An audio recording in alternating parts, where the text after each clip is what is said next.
Chapter 2 अध्याय 2 from trade to territory यानी व्यापार से साम्राज्य तक, इसके हम सवाल जवाब देख रहे हैं। कोई ये additional extra MCQ fill in the blank सारे क्वेश्चन हम लेंगे ताकि चैप्टर भी कवर कर लें पूरी तरीके से। ये चंद चित्र हैं जो इस चैप्टर से रिलेटेड है और जब जब इनकी जरूरत आएगी हम यहां पर लौटेंगे। ये सारे चैप्टर से रिलेटेड अलग अलग चित्र हैं। पहला सवाल है which of the following was not the presidency. तो जो अंग्रेज एडमिनिस्ट्रेशन था, प्रशासन था, वो 3 प्रेसिडेंसीज में डिवाइडेड था। एक था बंगाल, एक बॉम्बे जो आज का मुंबई है, और एक था मद्रास जो आज का चेन्नई है। तो ये जो कालिकाता है ये नहीं था, तो उत्तर है इसका D. Tipu Sultan stopped export through his kingdom in. पहले आपको टीपू सुल्तान दिखाया जाए, ये टीपू सुल्तान साहब है। और टीपू सुल्तान साहब यहां पर जो कोरोमंडल तट है, इस तट में मैं थोड़ा सा बड़ा करता हूं इसको, यहां पर मैसूर कुछ इस पॉइंट पे था। यहां पर जो इनके कंट्रोल में आते थे, यहां से एक्सपोर्ट इन्होंने बंद कर दिया, खासतौर पे कंपनी का जो एक्सपोर्ट था। तो उत्तर आता है इसका, मैं डेट बता रहा हूं आपको, 1785 में। आपको ये भी बता दूं कि 1782 में हैदर अली साहब की मृत्यु हुई थी और उसके बाद 1782 में ही जो आपके टीपू सुल्तान साहब हैं ये रूलर बने थे, राजा बने थे, सुल्तान बने थे। The first English factory was setup in the year. तो पहली अंग्रेजी फैक्ट्री, इंग्लिश फैक्ट्री, ये बंगाल में बनी थी, हुबली के किनारे बनी थी। हुबली नदी बहुत फेमस नदी है जो जाके गंगा, जो बेसिकली आपके बे ऑफ बंगाल में मिलती है। तो आपको ये जगह बता दूं, जो कैलकाटा देख रहे हैं आप, इस जगह मतलब वेस्ट बंगाल बेसिकली, वहां पर इनकी पहली बनी थी। हुबली नदी के, ऐसे नदी है ना, उसके बैंक पे बनी थी। तो ईयर पूछा इन्होंने 1651 में, 1651 में। Who discovered the sea route to India in 1498। चलिए अब आप देखिए, हुआ ये कि ब्रिटिश,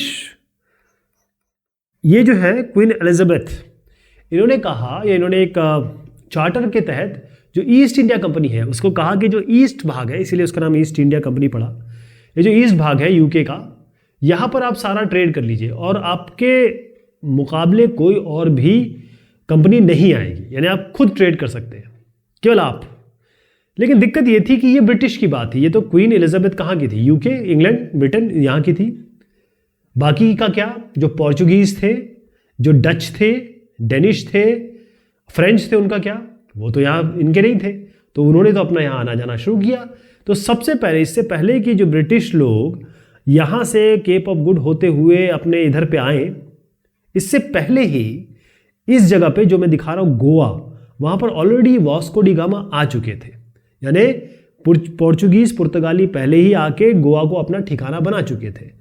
तो इसका उत्तर क्या होगा, वास्को डी गामा। पोर्चुगीज थे ये, वास्को डी गामा 1498 में ये पहले ही आ गए थे।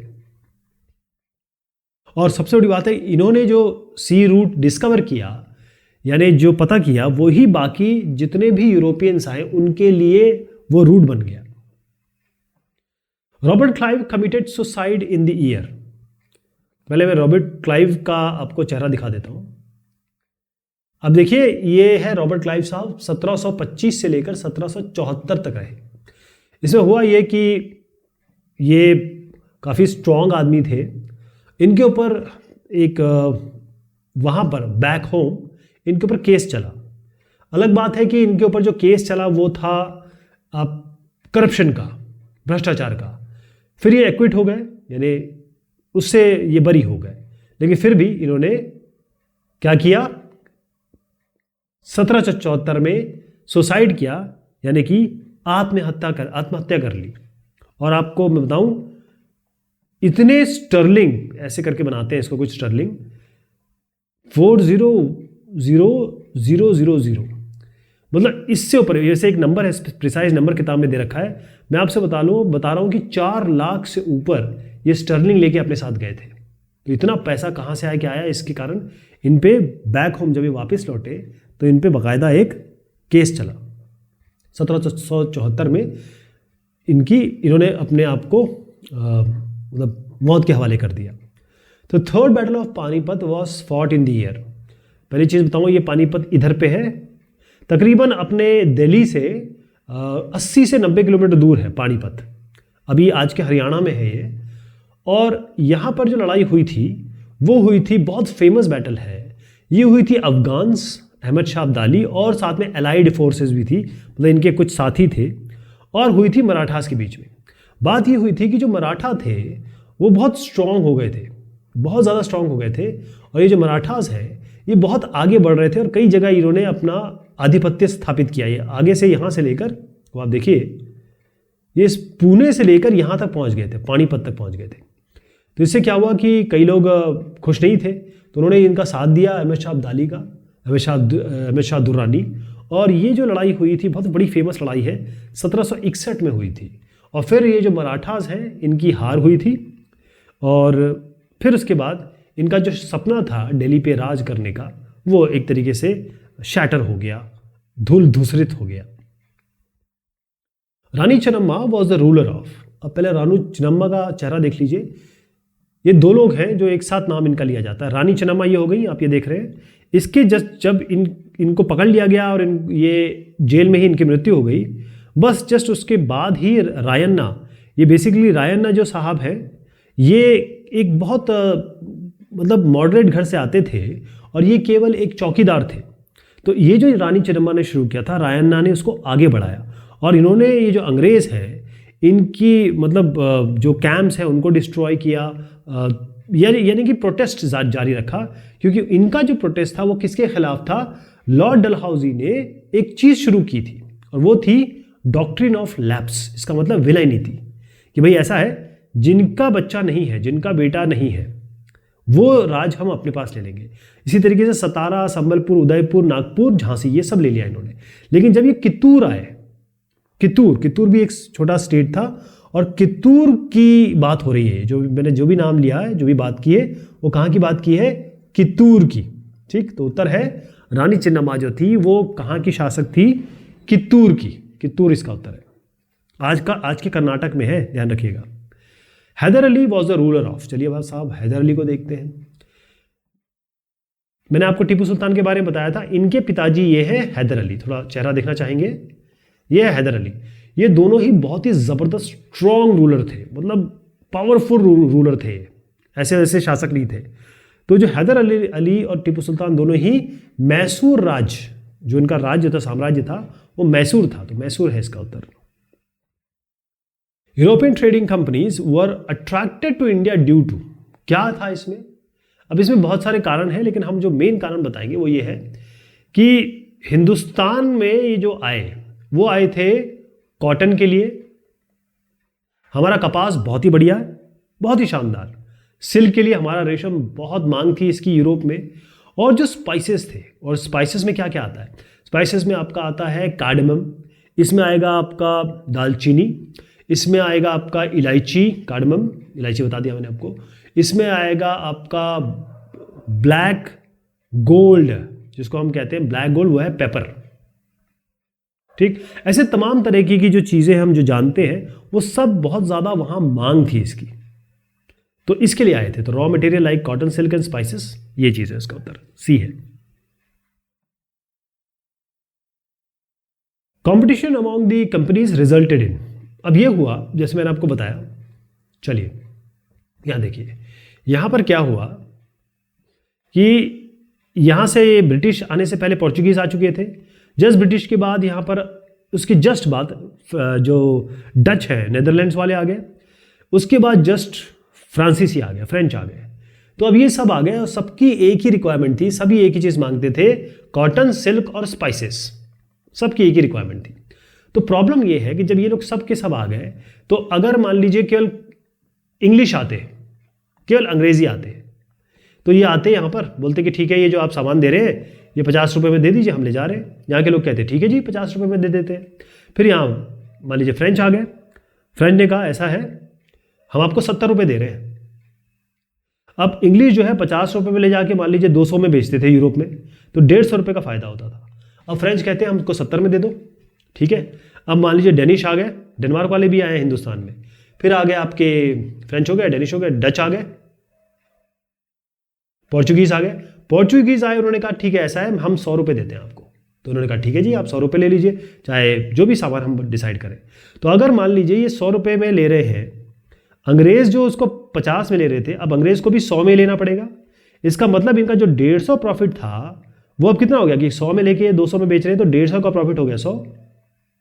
जो 150 कमा रहे थे अब 100 ही कमा रहे हैं, तो अब इनका प्रॉफिट कम हो गया। तो रिड्यूस प्रॉफिट ऑफ कंपनीज, ये प्रॉब्लम आई, तभी तो लड़ाई झगड़ा शुरू हुआ।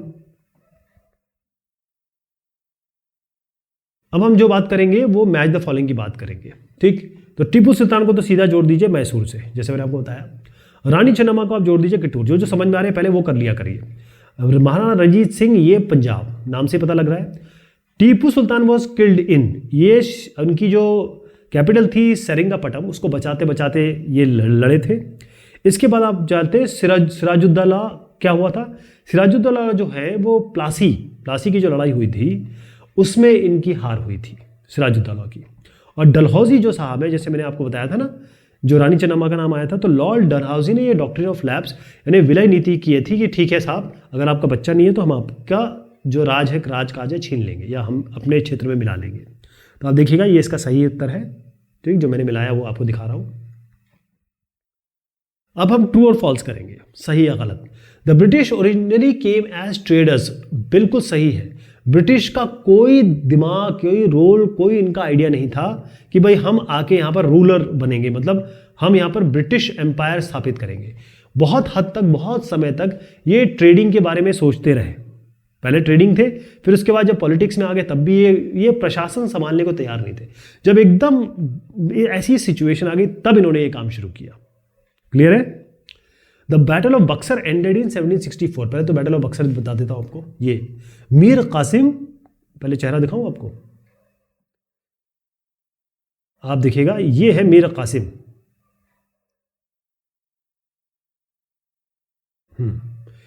मीर कासिम साहब कहाँ गए? मीर जाफर, मीर कासिम, ये मीर कासिम। ये जो मीर कासिम साहब है, पहले क्या हुआ, अंग्रेज़ों ने जब प्लासी कर ली, प्लासी के बाद इन्होंने क्या किया कि मीर जाफर को सिराजुद्दौला की जगह, कि सिराजुद्दौला को तो मार चुके थे वो, मीर जाफर को बना दिया। सिराजुद्दौला हार गए क्योंकि मीर जाफर ने बैकग्राउंड में गड़बड़ की थी, मतलब इनके पीठ पे झुरा भोगा था। लेकिन क्योंकि अंग्रेज़ों, मीर जाफर जब बन गया तो अंग्रेज़ों की बहुत सारी चीज़ें नहीं मान रहा था, तो उन्होंने इनको हटाया और मीर कासिम को बना दिया। अब मीर कासिम, क्योंकि वो बंगाल के नवाब जिनको बनाते थे, अब बंगाल की लोगों को की भी तो बातें पूरी करनी है। मीर कासिम ने भी वही काम किया, वो भी अंग्रेज़ों की पूरी बात नहीं मान रहा था। अंग्रेज़ चाहते थे कि एक पपेट, इनकी तरह एक पपेट, कठपुतली नवाब बैठ जाए ताकि उनके ट्रेड में, उनके व्यापार में कोई प्रॉब्लम ना आए, सारी सहूलियतें मिले इनको। तो मीर कासिम जब नहीं माना तो उसके बाद बक्सर हुई, बक्सर के बाद इनको हटाया गया, फिर मीर जाफर को दोबारा बनाया गया। तो सवाल तो कुछ और है, बैटल बक्सर कब हुई थी, तो 1764 में ये खत्म हुई थी, ये सही है इसका उत्तर। Second Anglo Maratha was fought in 1757। Anglo Maratha यह गलत है, ठीक है। अच्छा, इसके लिए आपको थोड़ा सा चैप्टर मेरा डिस्कस करना पड़ेगा, जो मैंने डिस्कस किया वो देखना पड़ेगा, क्योंकि 3-4 वॉर हुए हैं, तो सेकेंड कब हुआ, थर्ड कब हुआ, ये सब वहां पर डिस्कशन है। Maratha kingdoms were located mainly in the northern part of India. देखिए, आपको मैं मराठा की जगह ले जाता हूं, ये तो बताने की कोशिश करूंगा। यहां है पूना, यहां है नागपुर, यहां इंदौर, और ऊपर है यहां पर ग्वालियर, ठीक, जस्ट झांसी के ऊपर ग्वालियर है। तो ये जो पोर्शन है ये नॉर्दर्न इंडिया में नहीं आता साहब, ये थोड़ा सा आप कहें कि सेंट्रल इंडिया में आता है, थोड़ा नीचे की तरफ, साउथ इंडिया में नहीं होता है, तो ये फॉल्स है। नॉर्दर्न पार्ट में नहीं था, नॉर्दर्न पार्ट में नहीं, उत्तरी भारत में नहीं आता है। The army was known as sepoy army during company's rule. बिल्कुल सत्य है, मैं आपको सिपॉय आर्मी दिखा देता हूं। ये देखिए, ये जो सिपाही आर्मी है ना, ये करते क्या थे?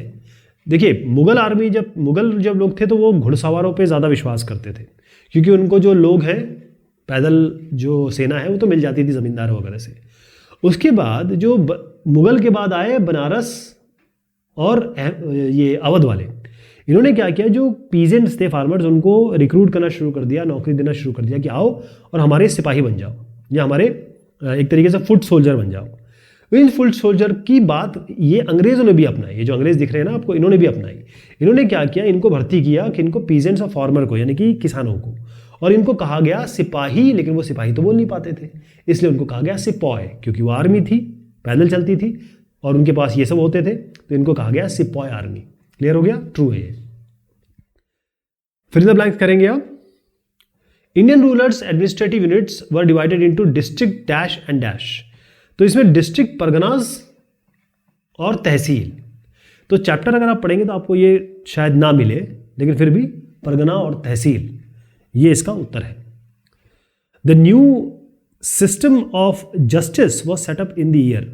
तो नया सिस्टम जो जस्टिस का था, उसमें जो बहुत सारे रिफॉर्म्स हुए थे वो किए गए थे, ठीक है। और उसमें क्या किया था इन्होंने? सबसे पहला तो 2 कोड बना दिए, एक सिविल कोड, एक क्रिमिनल कोड। 2 कोड थे, मतलब इसको हम कहेंगे फौजदारी और इसको कहेंगे दीवानी, ये बना दिया इन्होंने। इसके अलावा और भी था, इन्होंने क्या किया कि हर एक डिस्ट्रिक्ट में एक डिस्ट्रिक्ट कलेक्टर जो मेन ऑफिसर है वो बनाया, जिसको हम आज डीएम बोलते हैं, डिस्ट्रिक्ट कलेक्टर। और फिर ये दरोगा हो गए और जज हो गए, पुलिस वाले हो गए, उनको लेके एक तो रेवेन्यू कलेक्ट करते थे ये, यानी भू राजस्व, राजस्व वगैरह, और साथ में ये लॉ एंड ऑर्डर भी मेंटेन करते थे। इसके अलावा जो एक रेगुलेशन एक्ट है, उसके तहत इन्होंने सुप्रीम कोर्ट भी बनाया। तो ये सारे जस्टिस में आते हैं। 1772 इसका उत्तर है। The first English factory was setup on the banks of the, ये तो हमने आंसर देख लिया, हुबली नदी। ये जो हुबली नदी है वहाँ पर ही बोला, जैसे जो प्रोनाउंसिएशन है वहाँ पर अगर आप जाएंगे तो हुबली इस तरीके से सुनाई देता है, अंग्रेजी में इसको हुगली लिखेंगे। Queen Elizabeth granted the East India Company the sole right to trade with the. मैंने आपको जैसे बताया था वो फिर से बता देता हूँ। ये है क्वीन एलिजाबेथ, इन्होंने ईस्ट इंडिया कंपनी, उसका ईस्ट इंडिया कंपनी का लोगो ये है। इन्होंने इस ईस्ट इंडिया कंपनी को कहा था कि ये जो ईस्ट पार्ट है, एक चार्टर के तहत, इस पूरे इलाके में आप ही केवल ट्रेड करिए और आपके सामने कोई मुकाबला हम नहीं रखेंगे। राइट, तो सोल इसे कहते हैं, सोल राइट टू ट्रेड। किसके का साथ? ईस्ट इंडिया नहीं लिखेंगे यहाँ पर, आप लिखेंगे ईस्ट, इसीलिए इसका नाम ईस्ट इंडिया कंपनी है। जो यूके के ईस्ट में आता है ना, ये वाला भाग, वहां की बात कर रहा हूं मैं। केवल इंडिया, ब्रिटिश जो है इंडिया में ही नहीं रहे, उनकी तो कॉलोनी हर जगह थी। अब देखिए ऑस्ट्रेलिया में उनकी, अमेरिका में उनकी, बहुत जगह रही साहब। After the defeat at Plassey dash was made the nawab. तो मैंने आपको सारी कहानी समझा दी थी, फिर से समझा देता हूं। जब प्लासी हुई तो, क्योंकि ये मुर्शीद कुली खान, अलीवर्दी खान और नवाब सिराजुद्दौला, ये तीनों ही बहुत स्ट्रांग थे। ये कंपनी की बात तो नहीं सुन रहे थे और ये कंपनी के साथ बहुत इनका कॉन्फ्लिक्ट चल रहा था। लेकिन हुआ ये कि ये अंग्रेज चाहते थे कि भाई इनको हटाया जाए और ये पपेट जैसे, या जैसे कठपुतली बिठा दी जाए। तो उन्होंने प्लासी की, सिराजुद्दौला को मारा, मीर जाफर को बना, जो कि मीर जाफर इन्हीं का एक सेनापति था, उसको बना दिया क्या? नवाब। और फिर उसके बाद ये इससे बात नहीं मानी तो मीर कासिम को बना दिया, फिर उसके बाद फिर मीर जाफर को बना दिया। तो ये मीर जाफर है, इसको हम विभीषण कहते हैं, घर का भेदी लंका ढाए वाला हिसाब किताब इसने किया। आज भी किसी को गाली देनी होती है तो मीर जाफर कहते हैं। Lord Dalhousie devised the policy of, ये है लॉर्ड डलहौजी, और इनके बगल में जो लिखा होगा वही इसका उत्तर है। ये है डॉक्ट्रिन ऑफ लैप्स, विलय नीति, लॉर्ड डलहौजी। इन्होंने कहा अगर आपके बच्चे नहीं है, मतलब आपका बच्चा नहीं, आपका लड़का नहीं है, तो आपका राजा तो बन नहीं सकता। मतलब अगर ये किंग है, इसका कोई प्रिंस नहीं हुआ, तो हम ले लेंगे आपका जो घर है या आपका जो प्रांत है, सूबा, हम ले लेंगे, हम राज करेंगे। डॉक्ट्रिन ऑफ लैप्स कहते हैं इसको। ओके, मेरे ख्याल से एक तरीके से मैंने चैप्टर भी समझाने की कोशिश की है, आपको आइडिया लग गया होगा। इसके बाद अगर आप चैप्टर देखते हैं तो और बहुत अच्छे से समझ में आएगा आपको, क्योंकि आपको क्वेश्चन पता चल गए कि क्वेश्चन आंसर कहाँ से बनेंगे। शुक्रिया, मेहरबानी।